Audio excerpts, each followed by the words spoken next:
1964. Le Québec vit la collision entre deux mondes. Une foule hostile accueille la reine Élisabeth en visite officielle dans la vieille capitale. La même année, une jeunesse en délire attend les Beatles à Montréal.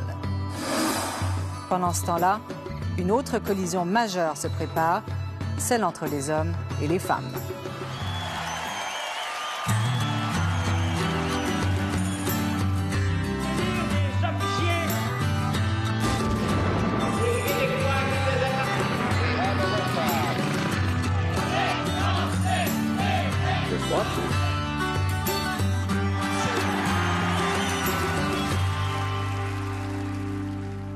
Ici Pascal Nadeau, bienvenue à Tout le monde en parlait. S'il est une bataille qui a touché toutes les couches de la société, toutes les régions du Québec, toutes les familles, c'est bien celle de la libération des femmes.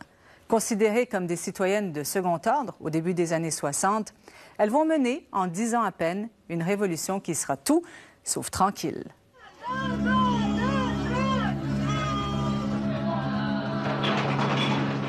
Il y a 747 places à Montréal, tu peux emmener des femmes. Amène-les. Amène-les pas dans une taverne, c'est un sanctuaire pour hommes. Je trouve que c'est un privilège qui ne doit pas exister de faire une discrimination de sexe. Ça fait 2000 ans qu'on passe par le petit trou de la serrure sans rien dire. On vit dans une société d'hommes, alors c'est pas les hommes qui vont libérer leurs esclaves, on n'a jamais vu ça. Il faut que la femme elle-même cesse de se considérer en fait comme un être inférieur. On veut être égal à l'homme. Égal à l'homme. Pour bien des femmes, la maison est devenue une prison. La famille est sous l'autorité des hommes. Elles sont des mères soumises et des femmes brimées. Dans le Québec du début des années 60, une femme ne peut pas être jurée. Une femme mariée n'a aucun droit juridique et le divorce est pratiquement impossible. La contraception est illégale et l'avortement est un acte criminel. Les Québécois se font exploiter, on est colonisé, mais la femme est doublement colonisée. À ce moment-là, Nicole Thérien a 20 ans. C'est une militante engagée. On se sentait comme un poids. C'est un carcan. Puis il fallait qu'on s'en sorte pour réaliser notre désir d'un monde meilleur. C'est ça, au fond. Dans la mouvance de l'époque, c'est une radicale. Moi, personnellement, j'ai toujours été rebelle. À cet âge-là, non, il n'y a pas grand-chose qui passait. Monique Bégin, au contraire, est une modérée. Nous, on était, à leurs yeux, des mémères. Mais je veux dire, on était, comme dirait, pour emprunter les mots de Thérèse Casgrain, l'establishment. À 30 ans, bien avant d'être ministre, elle participe à la mobilisation des femmes. Alors que la société est dirigée par et pour des hommes. C'est que les femmes, il n'y avait pas leur place. C'était la révolution tranquille de tout le monde, mais pas celle des femmes. 5 ans plus tôt, dans la foulée de l'élection de Jean Lesage, un événement majeur avait ouvert une brèche dans ce paysage d'hommes. L'élection de Claire Kirkland, en 1961.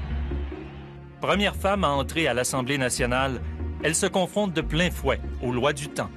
Moi, étant avocate, élue députée, mère de famille, quand j'ai voulu louer un petit appartement à Québec, dans la ville, pour la période de session, ma signature ne suffisait pas au bail. Il fallait que mon mari signe, contre-signe. Une femme mariée ne peut signer ni contrat, ni bail, ni même faire admettre ses enfants à l'hôpital. Un projet de loi vous sera soumis pour donner à la femme mariée la pleine capacité juridique. 3 ans après son élection, Claire Kirkland rend aux femmes mariées leur plein droit. C'est une première victoire. Elles deviendront des citoyennes de première classe et pourront agir sans l'autorisation de leur mari.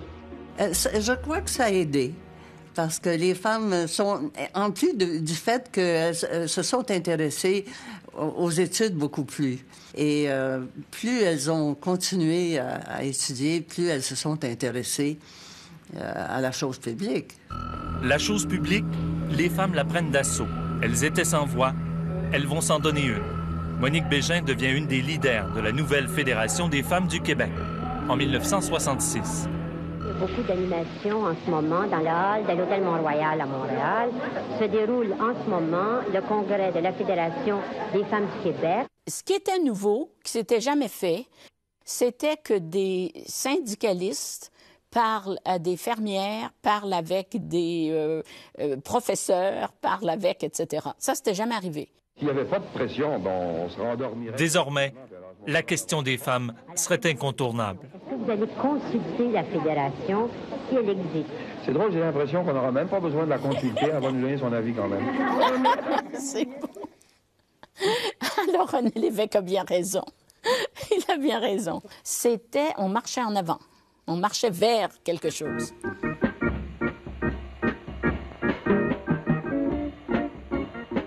Ce quelque chose va prendre la forme d'une commission royale d'enquête à travers le Canada, avec des audiences publiques qui forcent les femmes à parler d'elles. Monique Bégin est nommée secrétaire générale de cette commission. Alors, les femmes se sont penchées sur leur propre situation. Et c'est ça que j'appelle se doter d'une conscience féministe. Personnellement, je crois que c'est le fait même des audiences publiques qui a fait ça. La commission a l'effet d'un détonateur. À travers leurs témoignages, les femmes saisissent l'ampleur des injustices, en particulier au travail. Il y a peu de femmes hauts fonctionnaires. C'est parce qu'elles sont toutes sérieuses comme vous. C'est vrai, si les femmes étaient un peu plus relaxes, on pourrait avoir plus de femmes... Vous croyez que c'est acceptable, une réponse pareille? Oh, voilà. Ça devient moins sérieux. La pirouette de flirt qu'il fait à Aline Desjardins le montre bien. Hein? Je veux dire, je pense que ce rapport les a quand même frappés de plein fouet et c'était pas dans les questions de l'heure en matière de politique publique. Alors, qu'est-ce que ça venait leur compliquer la vie? Même chose dans les mouvements nationalistes. Les militantes s'attendent à ce que la cause des femmes devienne une priorité. Moi, je crois en une révolution et je pense que les problèmes des femmes vont se régler à l'intérieur d'une révolution globale. Mais par exemple, quand on se retrouve dans des groupes de gauche, je me rends compte que les femmes n'ont pas de place là non plus. Alors là, tout le monde est un petit peu coincé, là, la gauche, avec les militants, avec les beaux principes, le socialisme et tout ça. Nous, on dit, pas de libération du Québec, s'il n'y a pas de libération des femmes. Le règne de la soumission est désormais fini. Les hommes doivent maintenant composer avec le changement. Le plus gros problème, parce que je constate que c'est vrai que les femmes prennent énormément, beaucoup plus de place. À l'époque, Guy Fournier a 35 ans.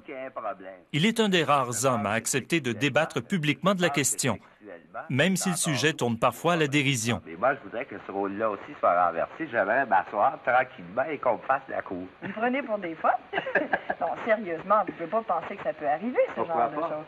Parce que... Pourquoi pas l'homme ne deviendrait pas passif? D'abord, parce que la marchandise que vous offrez n'est pas assez valable. Parlez pour les hommes que vous avez connus. Je pense que si on avait fait un sondage honnête et si on avait pensé faire un sondage dans les années 60, moi, je suis convaincu que le nombre d'hommes qui auraient dit « ce mouvement-là va me narder » aurait été sûrement de l'ordre de 80-85 %. La plupart des gens n'y croyaient pas. La plupart des gens pensaient que c'était une mode. Au contraire, le mouvement de libération des femmes n'a rien d'une mode. Il est tout juste sur sa lancée. C'était notre désir d'un monde meilleur. Il fallait traverser, je sais pas, tout ce qui se présentait, qui nous semblait injuste ou inconcevable, inacceptable. Et puis, envoie donc, quoi qu'il arrive, on y va. Vous pouvez visiter notre site Internet à radiocanada.ca/parler et ne manquez pas le site des archives.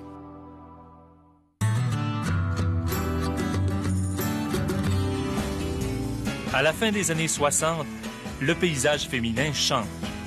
La contraception est maintenant légale. Les mœurs et les traditions sont chamboulées. Mais pour les militantes, il n'y a que l'action qui fera vraiment bouger les choses. En novembre 69, elles envahissent la rue. Et on s'était toutes rassemblées au Monument national. Et je me rappelle, en tout cas, moi, j'étais très nerveuse et tout le monde parce que on savait pas ce qui allait se passer, mais on était à peu près sûr qu'il allait arriver quelque chose, mais quoi?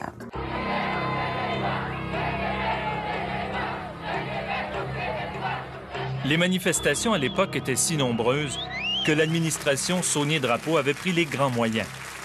On venait carrément d'interdire toute manifestation à Montréal. Une occasion en or pour des jeunes militantes de défier l'autorité et d'envahir la place publique. Est-ce que vous affirmez que c'est plus facile pour des femmes de manifester et pourquoi? Oui, parce qu'on joue encore sur un vieux préjugé qui est réel, qui veut que les hommes soient moins violents envers les femmes. Enfin, ils agissent d'une façon beaucoup plus astucieuse et il faut s'en servir. Ce sont des militantes, des supporters, mais surtout des femmes. Parmi elles, Louise Arel. Moi, j'étais plutôt une jeune fille de bonne famille. Alors, finalement, on était quand même enchaînés. Écoute, on s'était tout enchaînés. Donc, si on prenait une, il prenait toute la gang. Et puis, on a été amenés. Ça a été ma première et dernière nuit en prison, là. C'était une action choc pour affirmer notre raison d'être, notre besoin de liberté, de dire ce qu'on pensait, de la société, du système. Et, ouais. Nicole Terrien devient militante du FLF. Le Front de libération des femmes du Québec naît officiellement ce soir-là. En même temps, ailleurs sur le continent, d'autres femmes se révoltent.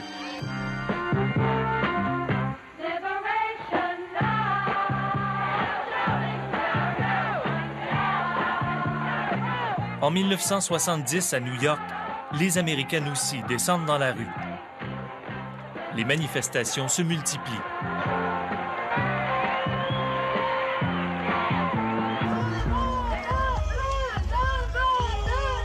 Le mouvement de libération des femmes se transforme en vague de fond. Les tavernes qu'on interdit toujours aux femmes deviennent le symbole d'une lutte à finir. Les derniers bastions masculins vont devoir tomber. Il me semble qu'un homme devrait avoir la vie ce qu'il veut, être libre, de ne pas toujours avoir des femmes dans la place. Si on veut prendre un verre de bière et savoir la faire, c'est d'éloigner des femmes. Oui! Ben, moi, je pense qu'ils devraient nous laisser nos tavernes, qu'on puisse prendre notre bière tranquille. Toujours en 1971, le Front de libération des femmes prépare un autre coup d'éclat. Celui-là contre l'interdit fait aux femmes du Québec d'être jurées. En plein procès de Paul Rose, alors que Lise Balcé refuse de témoigner, 7 militantes entrent en catimini dans la salle d'audience. On était des jeunes filles assez mignonnes, tout ça. Puis là, ben, on arrive, puis les flics nous faisaient des clins d'œil. Et, bon, des belles filles, puis on était bien tranquilles parce que nous, on attendait l'arrivée de Lise Balcé. Et on s'est entendu avec elle via son avocat qu'il y aurait un mot de passe, que ce serait discrimination. Après qu'elle aurait dit qu'elle, si elle n'avait pas le droit d'être jurée, ben elle n'avait pas le droit d'être témoin. Et le mot de passe, c'était discrimination. Et là, nous, on se levait les 7 dans la salle, on disait discrimination, discrimination, discrimination, discrimination, discrimination. La justice, c'est de la merde, puis on sautait sur le banc des jurés. Ah là, hey, il y a eu là, tout le monde dans la salle, là. Ah, le juge, il savait plus où se mettre, il avait jamais vu ça, ben nous autres non plus, mais quand t'es dans l'action, tu penses pas à tout ça, là. Leur action est décriée, et le juge Marcel Nicole n'est pas plus tendre. 1 mois de prison? Ouais, 1 mois de prison. Outrage au tribunal. Mais leur geste va porter fruit. La même année, les femmes du Québec gagnent le droit d'être jurées. Désormais, la seule façon de changer le système et les lois aux yeux des femmes, c'est d'investir massivement toute l'arène politique, malgré toutes les résistances. Alors ça, c'est le problème de notre société à l'heure actuelle. Tout le monde essaye de plaire aux femmes. Vous allez être représentées, mesdames, sur tel comité. Mais là, c'est des privilèges. Moi, j'ai plus d'estime que ça pour les femmes. Je leur ferai pas de place spéciale. Qu'elles se battent, puis elles les gagneront. 30 octobre 1972. C'est ce qui arrive. Le 30 octobre 72, 5 femmes sont élues à Ottawa, dont 3 candidates du Québec. Monique Bégin peut crier « Victoire ».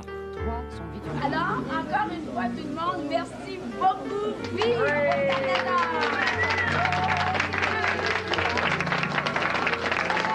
Et je vous demandais quel ministère vous allez choisir? J'ai pas l'impression que ça se passe comme ça.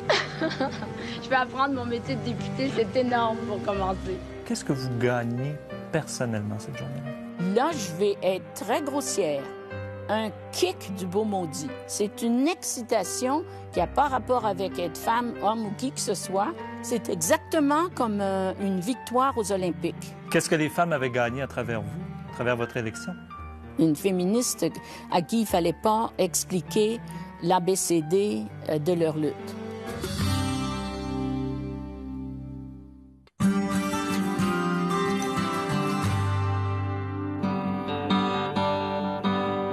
La moitié du monde est une femme. La moitié du monde est une femme qui jusqu'ici avait caché son âme. Pendant que les féministes militent pour s'affirmer sur la place publique, Montréal ouvre son premier club Playboy.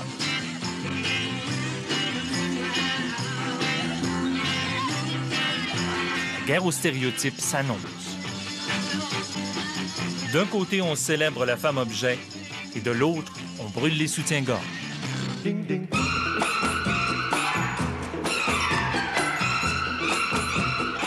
Depuis quand vous n'en portez plus?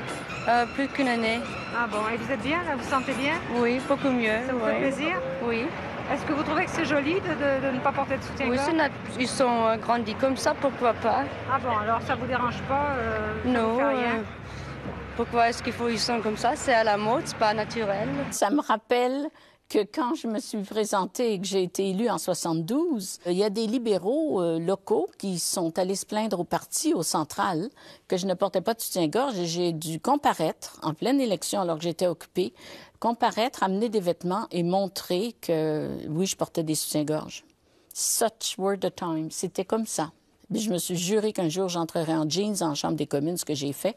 Et puis, côté soutien-gorge, je n'en ai pas porté après l'élection quand j'ai voulu. Pourquoi avez-vous tenu absolument à vous arrêter à ce kiosque? Moi, je trouve que c'est le con, ça. Ça, c'est l'État policier en place. Même le Salon de la femme qui se tient à Montréal est sujet aux critiques. Denise Bombardier a droit à une visite guidée avec Nicole Terrien. Pour elle, l'exposition est le temple du mépris. Moi, je pense que les Québécois sont drôlement pognés. La société de consommation nous présente des bébelles comme ça, alors on n'a pas le choix. Tout était remis en question. Tout le temps, tout le temps, tout le temps. Ça demandait beaucoup d'énergie, mais en même temps, c'est un moteur. Là. Ça devient comme une force motrice. Là.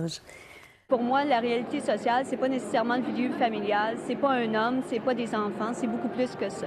Et mon maudit voyage, la femme, on va vous dire quelque chose. Parce que toutes les femmes qui sont pour la libération de la femme, c'est tout simplement des femmes qui comprennent rien. Elles sont pas capables d'accepter le fait que si elles ont été mises sur la terre, c'est pour faire des enfants et ainsi pouvoir reproduire d'autres hommes.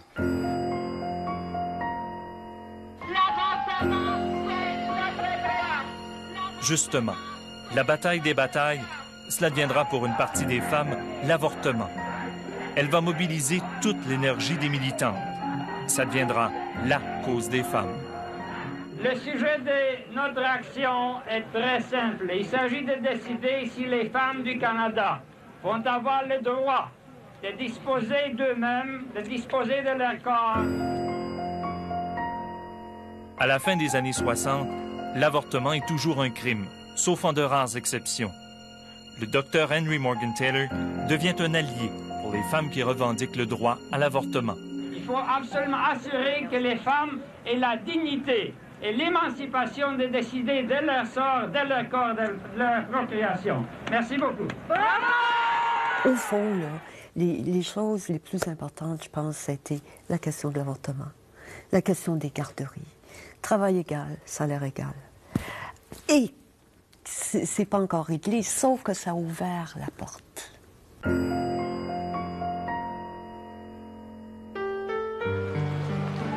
Et les portes continuent de s'ouvrir. En politique comme dans les universités, la proportion des femmes augmente. En 1973, le Québec fait un pas de plus et se donne un conseil du statut de la femme. 2 ans plus tard, en 1975, on célèbre l'année internationale des femmes.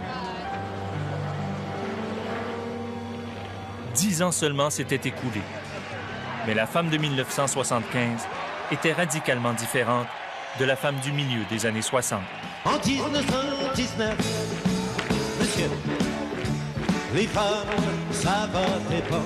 En 1919,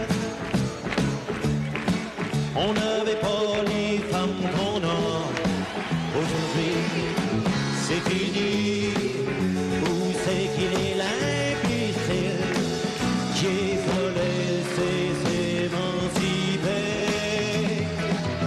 Chaque femme, à un moment donné dans sa vie, est féministe. Parce que c'est une prise de conscience et c'est la conscience qui s'ouvre et ça n'arrête pas, quel que soit l'âge. Tu peux avoir cette étincelle-là à 20 ans, à 30 ans, à 60 ans. Il y a des femmes de 70 ans qui tout d'un coup se réveillent, qui revoient toute leur vie puis qui se disent « Non, maintenant je marche comme ça, c'est tout ».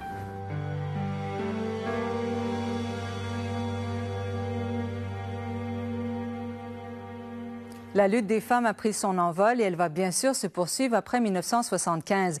Ce qui ne signifie pas pour autant que tout est gagné. Dans plusieurs secteurs d'activité, le combat reste à faire. Et en même temps, il faut se rappeler que dans plusieurs pays du monde, cette lutte pour la libération des femmes, elle n'est même pas encore commencée. J'ai appris à faire avancer les choses, pas juste à parler. Je suis passée de la parole aux actes. Des fois, je regarde ma fille, puis je me dis, mais mon Dieu, ils prennent tout pour acquis, pensant que ça fonctionne comme ça. Moi, je dis toujours, si vous voulez aller plus loin, il faut se battre. On n'a rien eu sans se battre. Posez-moi ce carton. Quoi? Vous allez me frapper? Hein? Hé! C'est pas vrai! Arrêtez, ça suffit!